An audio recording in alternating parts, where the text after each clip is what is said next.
Introductory theme, introductory theme, introductory theme.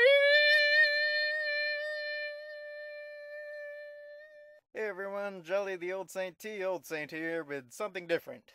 A podcast. It will be known as the Jolly the Old Saint Talks About Kamen Rider and Other Stuff podcast. JTAKRAOSP for short. I'm doing this for two reasons. Reason one being that I'm keeping up with Kamen Rider anyhow, and reason two being that someone asked me to put out crap more often. So here I am doing that. Yeah. JTAKRAOSP Episode 1, Part 1. There will be no Part 2. For this installment, I'll explain a bit about Kamen Rider and work my way up to the current series. A big enough task, I think, so no other subjects for today. Now, Kamen Rider is a long-running series about motorcycle riding masked heroes of justice. If you want the proper history, that's all on Wikipedia, but I'll briefly describe each of the different series that's ran since 1971. Series 1, Kamen Rider. Two men who have lost everything take revenge on the organization that modified them into cyborg soldiers. Mostly because they were given the names Number 1 and Number 2. Series 2, V3. He is the mortal enemy of U2. Series 3, X. Despite the rating, child-friendly. Series 4, Amazon.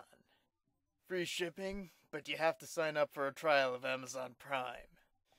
Series 5, Stronger. Harder. Better, faster, stronger. Series 6, Sky Rider. The only rider able to use Skype. Series 7, Super 1. He's super, thanks for asking. Series 8, ZX. Hates himself for actually working for FedEx. Series 9, Black. He's white. Series 10, Black RX. He's still white, but rocks. Series 11, Shin. Very foul-mouthed, but charming in a Simpsons kind of way. Series 12, ZO. Actually a Dragon Ball Z villain. Series 13, J. The rider with the best initials by far. Series 14, Kuga. He's Kuga for Cocoa Puffs. Series 15, Agito. A total dick if you don't say his name with an omega. Series 16, Ryuki. Ryuki got spooky after stepping on some dookie. Series 17, Fies. Fies cries when he watches True Lies. Series 18, Blade. His theme didn't go over that well with parents. Series 19, Hibiki. My personal favorite, a man who became a demon as a necessary evil to protect the natural order.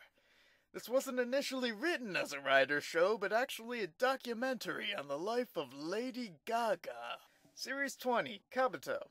I know what you're thinking, and yes, he lives in a Pokeball.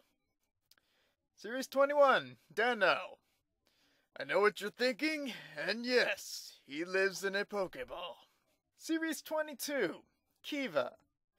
This one stars a vampire with a pretty face who chains himself up in the nude and sleeps nude on a bed of rose petals. Tom Cruise? Series 23, Decade. Fuck Decade. Series 24, W. Not a W per se, but he did go to Dublin University. Series 25, O. His third O is unavoidably devoid of excitement. And that brings us to Force, the current series. It's about the pompadour-rocking bass guitar player for the Alphabet Bombers, making friends with people at high school. Except there's space aliens and they hate friendship, so they make it kind of a pain. The show's 19 episodes in, so I'll catch you up to speed first. Our hero, Pompadour and Fjörsengard, transfers to Spacey Space High School to make everyone his friends and become friendship king, I guess. Stuff happens, a monster attacks, and to kill it, he becomes a rocket man. A rocket man. That's, of course, with the help of an excitable girl and a boring douche who somehow stays boring despite inheriting his father's secret moon base and giant robot. The three of them decide to make use of that base and robot and continue fighting the freaky monsters that keep popping up at the school. We find out that the aliens are actually students, though, and who change into the monsters by becoming suicidal drug addicts. I mean, they change by metaphor for that. The students are given literal switches that allow them to change into these beasts. Once they switch enough times, the change becomes permanent. And by that I mean the students get stuck in a cocoon with a mild concussion, and out of that pops like a clone of them, I guess, that becomes the monster.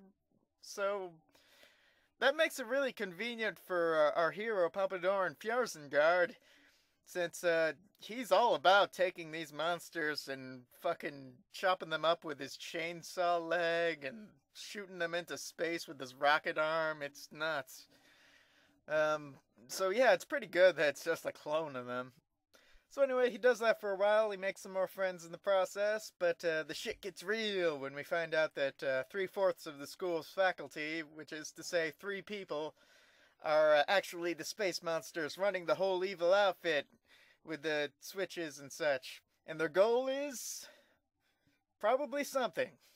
But before that, they need to get their numbers up. So they've been trying to level up the student monsters before Fjarzengard kills them, so as they can have a bigger evil organization to do something. It hasn't been working out so far.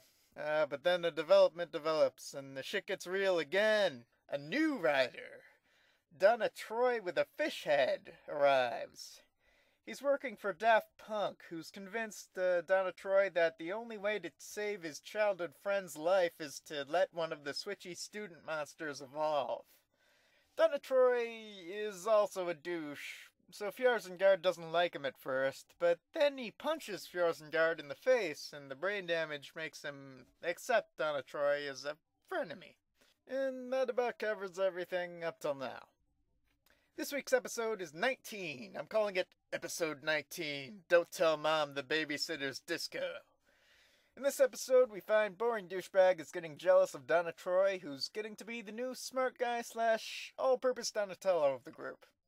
Naturally, they don't know he's just helping them to help Daft Punk, who's helping Donna Troy because Donna Troy thinks it'll help him somehow help.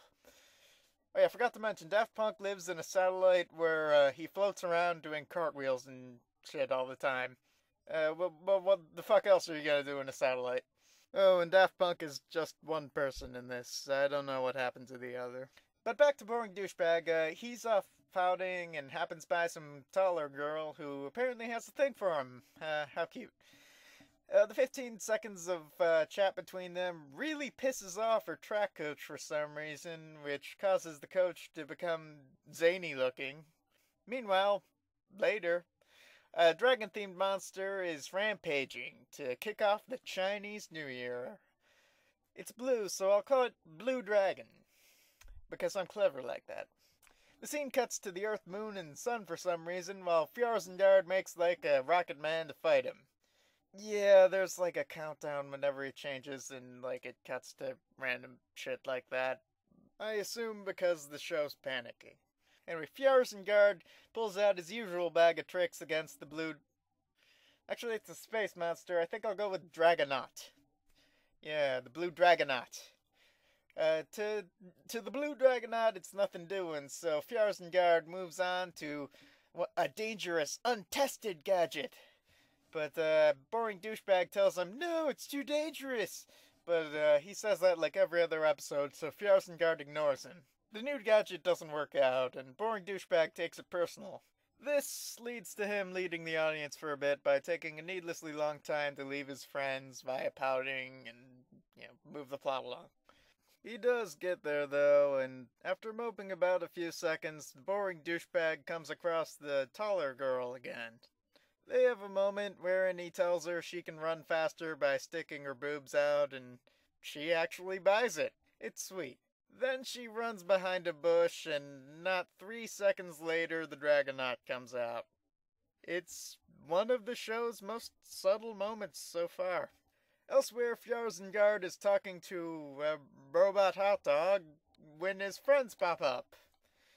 They give him an upgraded version of his newest gadget. You see, the gadget from before was a pair of super magnets, but they were too powerful. So to utilize the magnets properly, they strapped the magnets to a cell phone. Okay. After showing Fjarzengard what a brilliant thing they did, they ask him why he's just sitting around talking to a robot hot dog instead of going out there and getting his ass kicked by a dragon.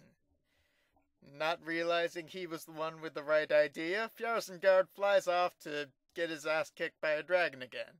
But this time Donna Troy's on the scene, so he makes like a distraction and distracts the monster, while Fjarzengard tinkers with his newly upgraded cell phone with magnets.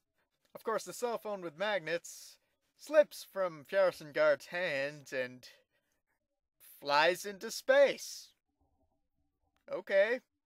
And at this point, an angry, boring douchebag yells something at Fjarzengard, but he is so goddamn boring that I can't look at him directly without falling asleep. So, luckily that seemed like the end of the episode. So what are my thoughts on the episode? Well, I think the hot dog robot really stands out. It barks like a dog, you see, because it's a hot dog. Now you're probably thinking something like, Charlie, hot dogs aren't actual canines. But no, this is actually something that's known as a pun. It's a higher form of comedy, not to say that you need to be high to appreciate it. What they're doing is just a form of wordplay. At any rate, the dog's acting was stellar, which is to say it was passable, but the theme of the show is space. Besides that, I feel like the taller girl deserves a better name than the taller girl. Slightly below average height lass. Boring douchebag was the star this time, I guess, but how do I put it? I don't find him entertaining or likable. I'm not sure if I got that through. I dropped some subtle hints. Donna Troy is also a douchebag, but he changes into a superhero via disco ball and a funky beat sent from a Daft Punk satellite. He can pretty much do no wrong from there. It didn't seem like Fjarzengard did much this episode. I mean, he did manage to make throwing something into the depths of space unimpressive. It does take slightly from his styling points that he gets for his pompadour and pink shirt that says he doesn't care about society's rules. Other members of the supporting cast were also there this episode. I'll talk about them when I have to. The monster looks good. The monster always looks good, but I question his form of attack. Now see, it's a dragon, so of course it pulls metal balls out of its ass and throws them. That part made sense. But he can also absorb and redirect energy like he's freaking Bishop from the X-Men. I don't know what they were thinking there. That's just not how dragons work. Now, I know a thing or two about dragons. I was born in the year of the dragon. As a dragon, yes, I can do the ball thing. Yes, Red Dragon is my favorite Hannibal movie. No, that's not a race thing, just a coincidence. Yes, we all have a single scale missing, just like Smaug. No, I don't know why. Yes, I do know everything. No, I don't have to explain that. Yes, Sean Connery was the last dragon, but then he got busy with everything that moved. No, luck dragons aren't really dragons. They're like poodles for dragons, which also happen to be dragons. That covers most everything, so that's the end of this week's JTAKRAOSP! Next week's episode, For's snores, the answer to a question no one asked. Or, For's scores, the answer to a question no one asked. Till then, I'm Jolly the Old Saint, saying good night and go to hell, you thieving lake men. No, it's the end of the show. It's the end of the show. It's the end of the show.